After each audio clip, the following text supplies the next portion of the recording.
So hello and welcome student. In today's class we are going to discuss accounting treatment from the chapter dissolution of the partnership firm.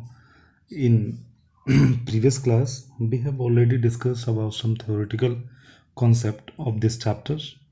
So let's begin बच्चे.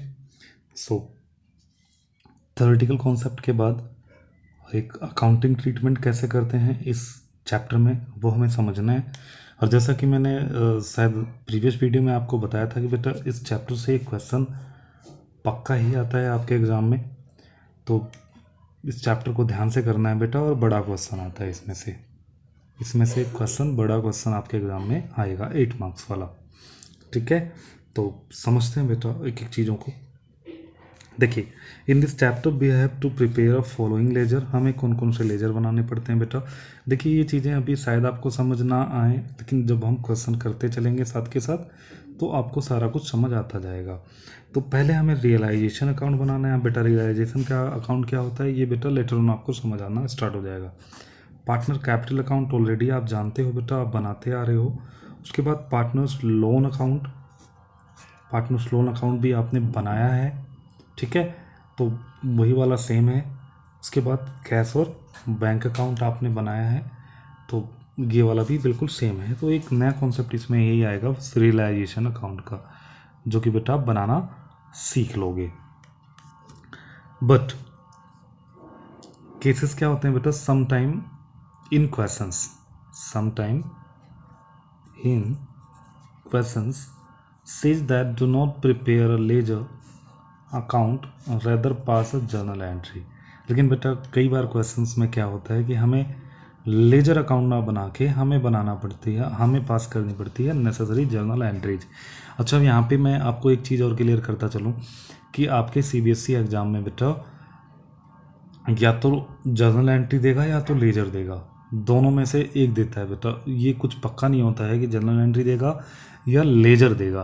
तो वैसे ज़्यादातर cases में laser दे देता है कि आप ledger बनाइए, realisation account, partner capital account, loan account, partner loan, cash और बैंक अकाउंट। बट बेटा कई बार जर्नल एंट्रीज भी दे देता है, तो इसलिए हमें दोनों चीज़ों को सीखना है। तो किसी एक चीज़ पे हमें फोकस नहीं करना है, हमें दोनों चीज़ें आनी चाहिए। तो जर्नल एंट्री स्टार्ट करते हैं बेटा। पहले जर्नल एंट्री है फॉर क्लोजिंग ऑफ एसेट्स, ठीक है। तो एसेट्स को बेटा जब हम रियलाइजेशन अकाउंट में ट्रांसफ़र करते हैं, मतलब अब देखो बेटा बिजनेस बंद हो रहा है तो सब कुछ को हम क्लोज करेंगे, सभी चीज़ों को बेचेंगे, ठीक है, सारी लाइबिलिटीज को पे करेंगे, सारी एसेट्स को बेच देंगे।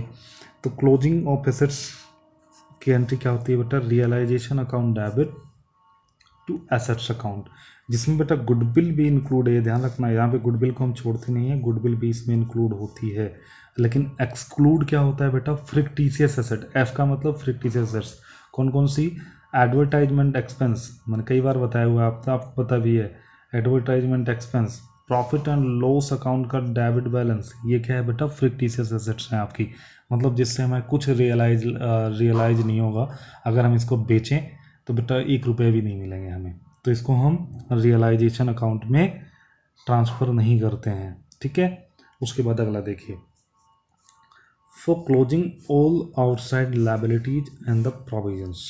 बेटा सभी आउटसाइड लाइबिलिटीज एंड प्रोविजंस के लिए हम क्या ट्रीटमेंट करते हैं वो देखिए। Outside liabilities account debit, provision account debit to realisation account, ठीक है, टू रियलाइजेशन अकाउंट। नेक्स्ट है बेटा third, for sale realisation of assets. बेटा सेल और रियलाइजेशन जब एसेट्स होती है बेटा, चाहे रिकॉर्डेड हो चाहे अनरिकॉर्डेड हो। रिकॉर्डेड अनरिकॉर्डेड का यहाँ पे बेटा मतलब बता दूं मैं आपको। रिकॉर्डेड का मतलब होता है जो बेटा बैलेंस शीट में गिवन होती है। अनरिकॉर्डेड का मतलब है बेटा जो एडिशनल इन्फॉर्मेशन नीचे गिवन होती है ना, एडिशनल इन्फो जो उसमें गिवन होता है वो अनरिकॉर्डेड एसेट्स होती है। तो बेटा क्योंकि ये वाला वर्ड कई बार अभी मैं यूज करूँगा, रिकॉर्डेड अनरिकॉर्डेड, तो यहीं पे समझ लीजिए रिकॉर्डेड का मतलब ऐसे एसेट्स या लाइबिलिटी जो बेटा बैलेंस शीट में गिवन है, और अनरिकॉर्डेड का मतलब बेटा जो आपकी एडिशनल इन्फॉर्मेशन में गिवन है वो अनरिकॉर्डेड वाली एसेट्स या लाइबिलिटी होती है। तो इस केस में क्या करेंगे बेटा, जो हम एसेट्स को बेचेंगे या रियलाइज करेंगे, बेचना या रियलाइज करना दोनों सेम बात है। तो देखिए बेटा, cash account debit to realisation account, okay. Next बेटा, for taking over assets, for taking over of assets recorded unrecorded. देखो आ गया फिर ना, recorded unrecorded by a partner. जब कोई पार्टनर बेटा रिकॉर्डेड और अनरिकॉर्डेड एसेट्स को बेटा टेक ओवर कर लेता है तो उस केस में क्या एंट्री करते हैं हम, partners capital account debit to realisation account. उसके बाद बेटा to pay off outside liabilities. Pay off outside liability ये बेटा रिकॉर्डेड अनरिकॉर्डेड वही वाली बेटा, बैलेंस शीट में रिकॉर्डेड का मतलब, अनरिकॉर्डेड का मतलब जो एडिशनल इन्फॉर्मेशन में गिवन होती है, ठीक है। तो आउटसाइड लाइबिलिटीज को पे करने के लिए बेटा क्या एंट्री पास करते हैं हम, realisation account debit to cash account, ये वाली एंट्री पास करते हैं। नेक्स्ट है बेटा एंट्री नंबर 6। तो एंट्री नंबर 6 को समझिए, टू टेक ओवर लाइबिलिटीज, चाहे रिकॉर्डेड है या फिर अनरिकॉर्डेड है, by the partner.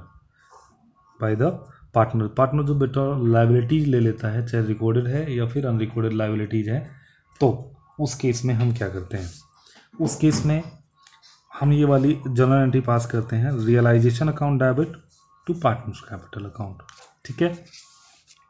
Next, when an assets recorded unrecorded is given to a liability, to given to a liability, चाहे रिकॉर्डेड हो या अनरिकॉर्डेड लाइबिलिटी हो, एसेट्स बेटा चाहे रिकॉर्डेड हो या अनरिकॉर्डेड। देखो इसका मतलब अभी आपको समझ नहीं आया होगा।